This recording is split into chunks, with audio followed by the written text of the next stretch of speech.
অনেক দিন পর আবারও এলাম বন্ধুরা। তো hello guys, welcome back to my channel Bengali non Bengali বউ টক মিষ্টি ঝাল ব্লগে তোমাদের অনেক ওয়েলকাম। আশা করি তোমরা সবাই খুব ভালো আছো আর সুস্থ আছো। আর এটা হলো বন্ধুরা রবিবারের ব্লগ। বেশ 3-4 দিন হয়ে গেল প্রায় তোমাদের সাথে কোনো ব্লগ শেয়ার করছি না।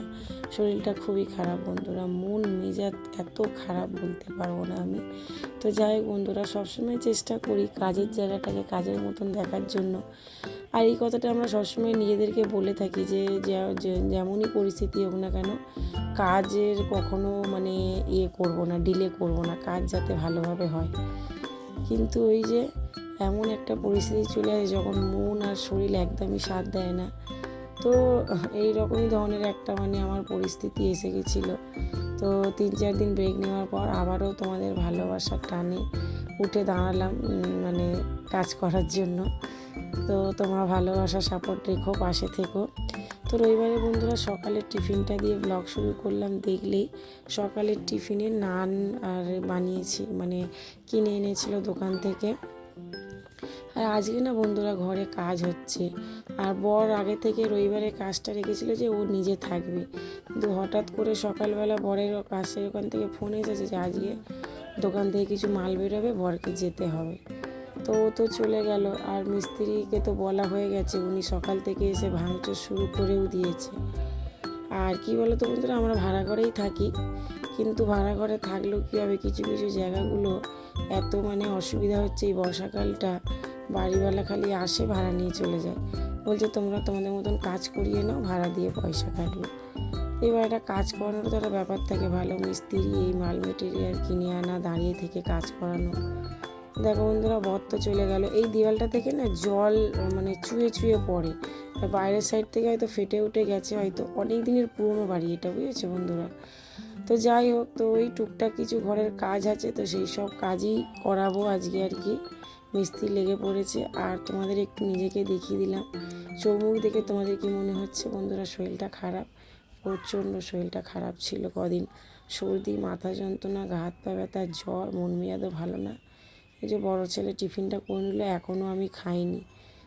বর খেয়ে গেছে, আর ছোটো ছেলেটা ক্যারাটে ক্লাস থেকে এসে ওকে স্নান টান করিয়ে দিয়েছি। ও স্নান টান করে চলে গেছে দাদির ওদিকে। আর আজকের চিকেনটা রান্না করব আমি দিয়ে একদম মশলা বাটাবাটির কোনো ঝামেলা নেই, ওই আদা রসুন কুড়েই আর কি চিকেনটা রান্না করব। একদম শরীরটা ভালো লাগছে না বন্ধুরা, কি বলবো, এখনও না শরীরটা খুব একটা ভালো না।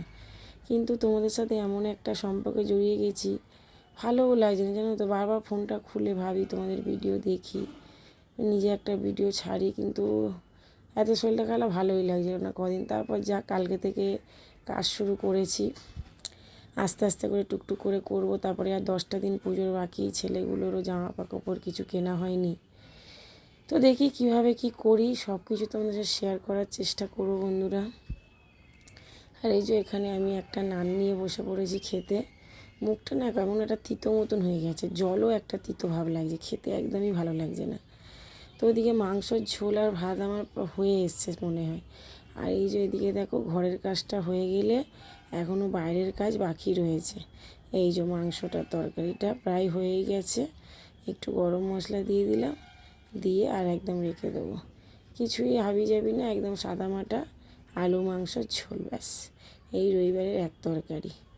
আর বর তো চলে গেছে, এখন কখন আসবে কোনো ঠিক নেই, বলে গেছে মনে হয় সন্ধে হবে। আর ভাতটা একটু ফ্যান করাতে বাকি রয়েছে। তো ঘরের কাজটা এই যে আগে করে দিল, কারণ এরপরে বাইরের কাজ আছে। আর ঘরটা আমি ততক্ষণে পরিষ্কার করে নিতে পারবো। এই যে এই জায়গাটাও একটু সিমেন্ট করে উঁচু করেছি, ওই দিক দিয়ে ঝাপটা দিলে না পড়বে বন্ধুরা, ভীষণ পরিমাণে জল ঘরে ঢোকে। কী করবো বলো তো, কোনো উপায় নেই। আর যতটুকু যেমন করে একটু কাজ করালে করানো গেল আর কি, একটু অ্যাডজাস্ট করিয়ে যতটা করিয়ে একটু সুবিধা হয়, আমাদের ভালোভাবে থাকতে পারি। তো সেইটুকুনিটাই করানোর চেষ্টা করা হলো। আর মিস্ত্রি এখন বাইরের কাজ করছে, ওই কিচেনের ওই দেয়ালটাও ড্যাম হয়ে গেছে জল পড়ে পড়ে। তো ওই বাইরে থেকে কিছু প্লাস্টারের ব্যাপার আছে, তো সেগুলো করবে। ততক্ষণে আমি এই যে টুকটুক করে হাতে ক্যামেরা নিয়ে পরিষ্কার করে নিচ্ছি। যেখানে যেখানে সিমেন্টের ছিটা লেগেছে, আগে শুকনো কাপড় দিয়ে, ওয়ার্ডটা বেলে তো জল বুলালে হবে না, শুকনো কাপড় দিয়ে এগুলো ঘষছি, ঝরে ঝরে পড়ে যাচ্ছে। পরে আরও একবার ভালো করে পরিষ্কার করব। এখন আগে ভালো করে ঝরিয়ে নিচ্ছি, তারপর নিচ থেকে খুব সুন্দর করে ঝাঁটা দিয়ে নেব। আর ঝাঁটা দেওয়ার পর তারপর এটাকে পুজবো। তো চলো দেখো বন্ধুরা, পোচাপুচির চক্করে আমারই কোমরটা লেগে এখানটা একটু ভেঙে গেল। তো যাক, এখন তো মিস্ত্রি আছে, ওনাকে দেখিয়ে দিলাম, বললো ঠিক আছে আমি করে দিচ্ছি। তো এই দেখো ঘরদোর খুব ভালো করে পুছে নিয়েছি। খুব ভালো বলতে এখনও তো পুজোর ঘর ঝাড়াও হয়নি জানো বন্ধুরা।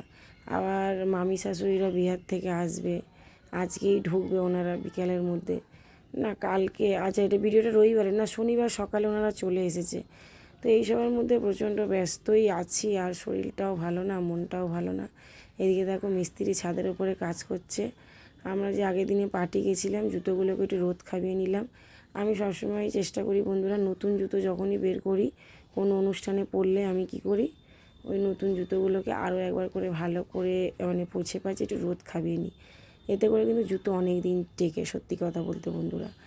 আর তারপরে এই যে জানলা থেকে এত পরিমাণে রোদ দিয়েছে, মানে এখনের ওয়েদারটা এমন বন্ধুরা, বৃষ্টিতেও শান্তি পাচ্ছি না আর রোদেও শান্তি পাচ্ছি না। মানে যখন রোদ দিচ্ছে এত দিচ্ছে যে গা হাত পা পিঠ পুড়ে যাচ্ছে। আর বৃষ্টি হলেও 2 দিন 3 দিন 4 দিন 5 দিন এত টানা হচ্ছে, তখন জামা কাপড় শুকাতে মাথা খারাপ। দেখতে পাচ্ছি বন্ধুরা, পিঠের নাটিটা পুরো ভিজে গেছে।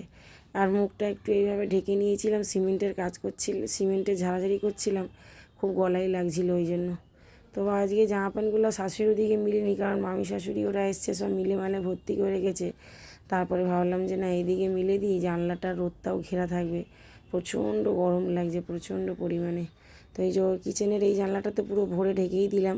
এবার রুমের 2টো জানলা আছে, ওই 2টো জানলাতেও ভালো করে মিলে পুরো ঢেকে দেবো। এতে করে কি হবে, আমার ঘরে রোদটা কম আসবে। তো মোটামুটি সেদিন ওই বিকেল পর্যন্ত কাজ চলেছে, কিন্তু কাজ আর কি পুরো কমপ্লিট হয়ে গেছে, যেটুকুনি হওয়ার ছিল। দেখো বন্ধুরা, এইসব কাজ তো পার্মানেন্ট না, আর কিন্তু যতটুকু করলে আপাতত মানে ঠেকিয়ে রাখা, যেটাকে বলি আমরা বন্ধুরা, যে কোনো রকম আর কি ঠেকিয়ে নিলাম।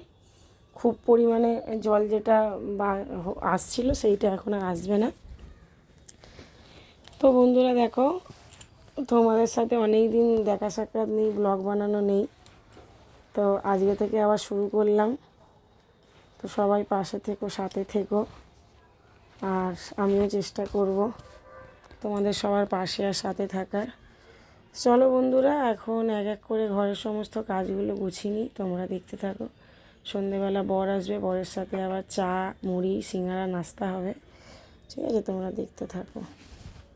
ভিডিওটি যদি একটুও ভালো লেগে থাকে বন্ধুরা, অবশ্যই কিন্তু লাইক কমেন্ট করতে ভুলো না। আর যারা নতুন দেখবে তারা কিন্তু চ্যানেলটা অবশ্যই সাবস্ক্রাইব করে দিও। আমি জানি ব্লগ এইভাবে ভয়েস দেওয়াটা উচিত না, ভয়েস সবসময় এনার্জির সাথে দিতে হয়, যাতে করে যারা দেখে তাদেরও ভালো লাগবে। কিন্তু কি বলো তো, শরীরটা মনটা ভালো না বলে একটু ঝিমিয়ে রয়েছি, কিন্তু চেষ্টা করবো আগেরবার থেকে ফুল এনার্জি দিয়ে।